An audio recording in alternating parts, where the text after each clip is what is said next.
But hey guys, what's going on? My name is Chris Hawkes. This is your best life defined. How you doing today? January 3rd, 2021. Wow. The year is flying by, eh?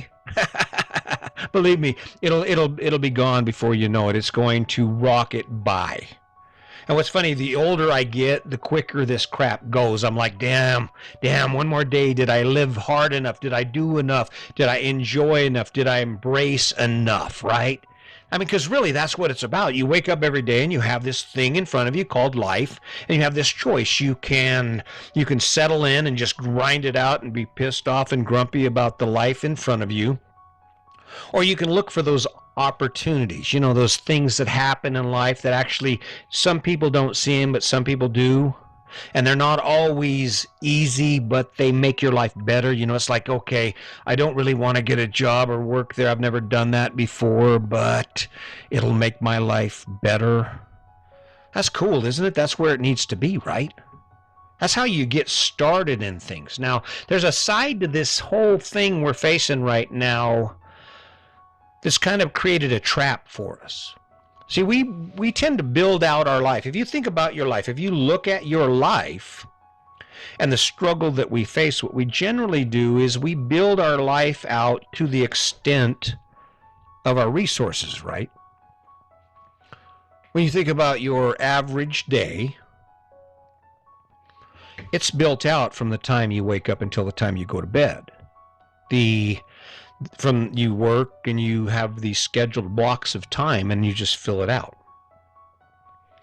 And the other thing that happens is the amount of money that you bring in, the cash that you bring in every day or every month, you build out the accessories in your life based on that amount of money. And this is where we get into trouble. If we don't take the time to truly analyze where we are putting those two resources, that is time and money, before we know it, they're both consumed. In other words, like if you look at your finances or pre-COVID, you look at how things are going, both you working, you're paying your bills, how things are going, your income and your time is right there. It is tied up almost completely. If I were to say, hey, yes, I need 3 hours of your time tomorrow, you'd have to look and figure out a way to make that happen because that time is filled up. This isn't a bad thing. My time is filled up. My time is filled up. Every day I wake up, I have an agenda, a series of things I am going to get done. And there are times like today when by the time I get finished, I am like, it's already like 3 o'clock in the afternoon by the time I get done with my list of things, right? But the difference between my schedule and most people's schedule is that my schedule is built around choices. Not choices as in I get this and you get that. But my schedule is built around choices that I can eliminate at any time. See, I don't have to do a podcast. I don't have to work out. I don't have to eat right. I don't have to live in this fifth wheel. I don't have to travel around the country. Because I can always change every bit of that at any moment because I've managed my resources in a way that allow me to do that. There is nothing pulling on my time right now. That's why I sit here and say, I can read a book. I'm writing a book. Oh, really? Wow, that's cool. I'm working my ass off. I've got 20 years before I retire, and you're talking about how great your life is. I really don't want to hear it, right? I get it. I get it. But the ticket here, like every other podcast I've done before, is that it's all about taking action.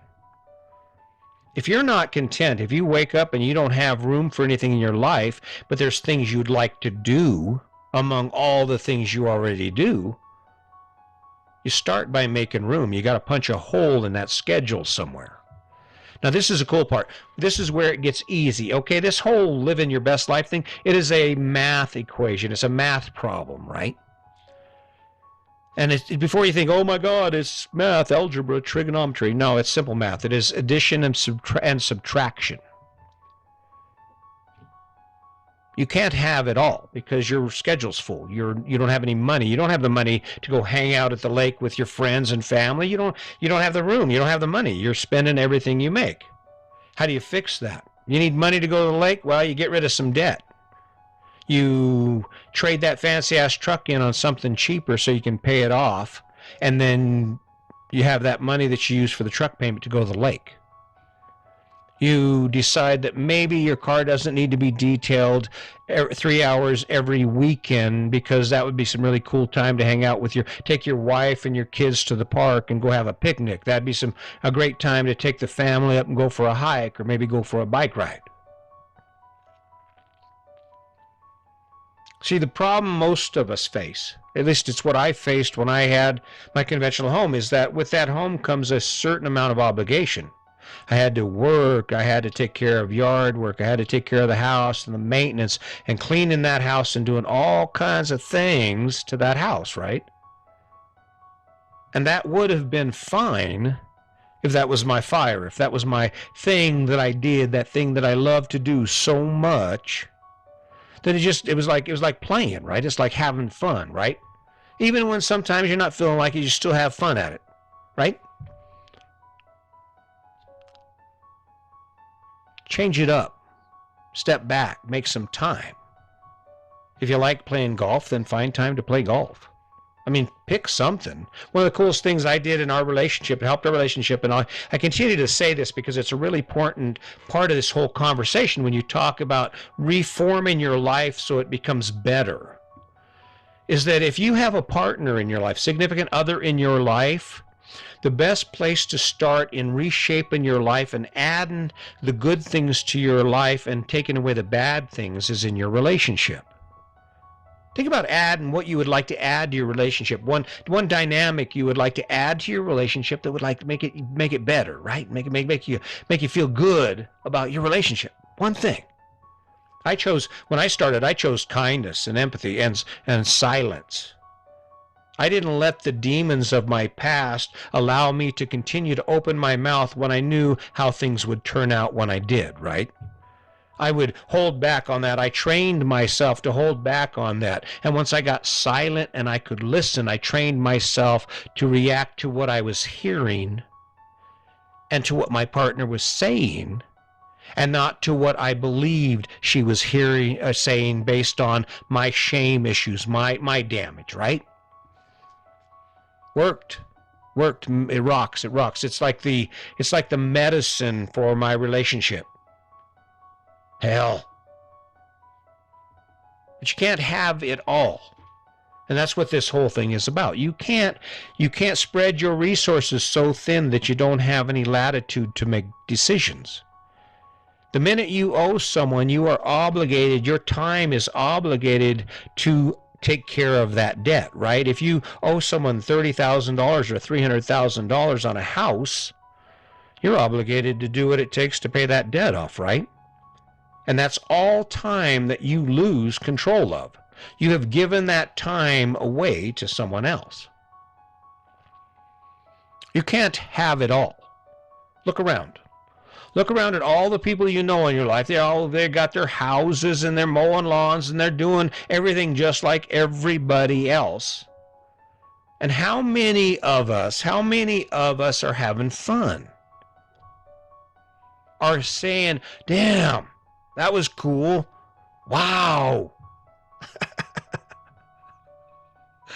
Trim it up, guys. Hey, listen, here's the deal. So this is the trick. Take a look at who you are. Take a look at what you love to do. Take a look at the things about your life that you truly do enjoy and the things that you dream of doing, because we all have dreams.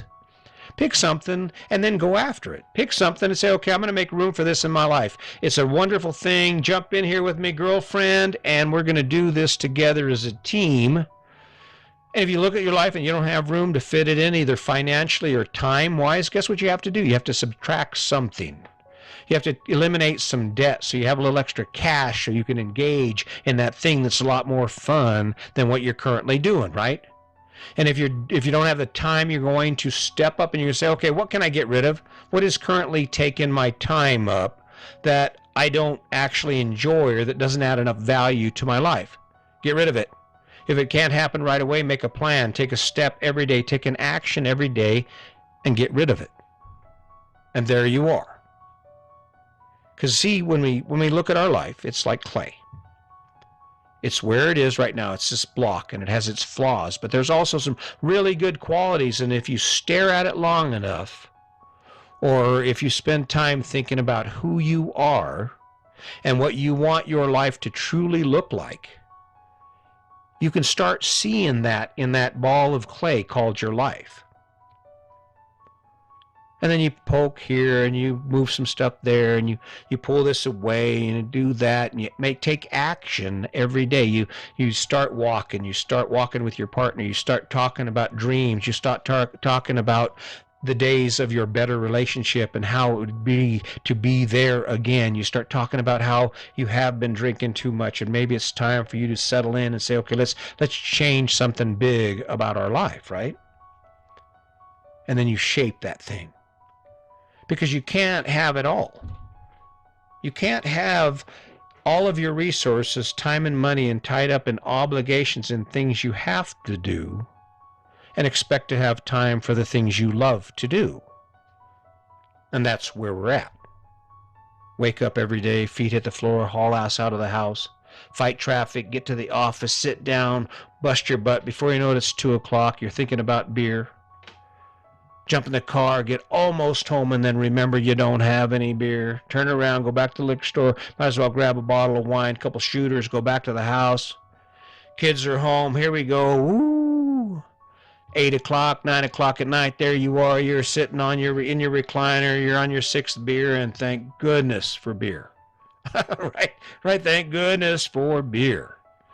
Yep, that's what I'm talking about. You can make it better.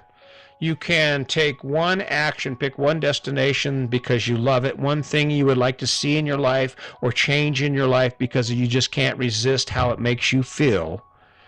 And then every day wake up and commit to taking action on it. And I guarantee it will happen. And in return, what will happen is your life will get better and you will smile about it. All right, you with me on that? We can try this together. Like I said, resolution-wise, I am on it. It is January 3rd. I am alcohol-free for 3 days now, all day today. We'll count tomorrow when I get there, okay? Been working out. I'm watching what I ate. No more eating in between meals because I'm going to hit my mark. All right, if you want to check that out, let's watch this. I think I'll probably throw up a image of myself right now so that I can give you an idea where I'm at. I'm starting this with you. I hope you'll jump in with me. If you didn't go back and listen to yesterday's podcast about the resolution, if you got a resolution going on and you're wanting to get some shit done on it, go ahead and apply some of these principles. We'll keep talking about it. As far as not having it all or you can't have it all, that's the truth. Got to sharpen the edge on that spear. Got to bring that life to a point where you've honed your skills or your resources so that they point towards something worth going after, right? So anyway, I'm going to keep showing up. I hope you do. Until next time, just remember, today's your day. Make it a good one.